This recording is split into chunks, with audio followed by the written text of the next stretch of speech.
Minimally invasive surgery అనేది చిన్న కోత వల్ల ఆపరేషన్ చేయడాన్ని మినిమలీ ఇన్వేజివ్ అంటామండి. అది మినిమలీ ఇన్వేజివ్ అనేది ప్రతి జాయింట్లో కూడా వాడవచ్చు. ఫర్ ఎగ్జాంపుల్ హిప్ రీప్లేస్మెంట్ కానీ, నీ రీప్లేస్మెంట్ కానీ ఏదైనా సరే సర్జరీ చేసేటప్పుడు మినిమలీ ఇన్వేజివ్ అంటే చిన్న కోత, ఎక్కువ కట్ లేకుండా చేయడానికి. కొన్ని కండిషన్స్లో మనం మినిమలీ ఇన్వేజివ్ సర్జరీని వాడతాము. దానికి స్పెషల్ ట్రైనింగ్ అవసరం పడుతుంది, స్పెషల్ ఎక్విప్మెంట్ ఉంటుంది. కామన్గా మేము మినిమలీ ఇన్వేజివ్ నీ రీప్లేస్మెంట్ చేస్తాం, మినిమలీ ఇన్వేజివ్ హిప్ రీప్లేస్మెంట్ చేస్తాం. ఏ విధంగా చిన్న కట్ చేస్తాము, తొందరగా రికవరీ ఉంటుంది, లెస్ పెయిన్ ఉంటుంది, బ్లడ్ లాస్ తక్కువ ఉంటుంది, క్వికర్ రికవరీ ఉంటుంది, హాస్పిటల్ స్టే కూడా తక్కువగా ఉంటుంది, పేషెంట్ సాటిస్ఫాక్షన్ ఎక్కువ ఉంటుంది.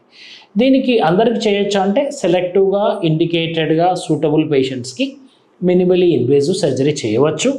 దానికి సర్జన్కి ట్రైనింగ్ అవసరం, ఎక్విప్మెంట్ కూడా అవసరం. స్పెషల్ ఎక్విప్మెంట్ ఉంటేనే మనం మినిమల్ ఇన్వేజివ్ అంటే చిన్న కట్టు ద్వారా చేయవచ్చు. 62 లక్షల మంది ప్రజల్లో మెడ్ప్లస్ బ్రాండ్ మెడిసిన్స్ కి మారడం వలన 915 కోట్ల రూపాయలు సేవ్ చేసుకున్నారు. అదే మెడిసిన్స్ అదే క్వాలిటీతో 50 to 80% డిస్కౌంట్లు.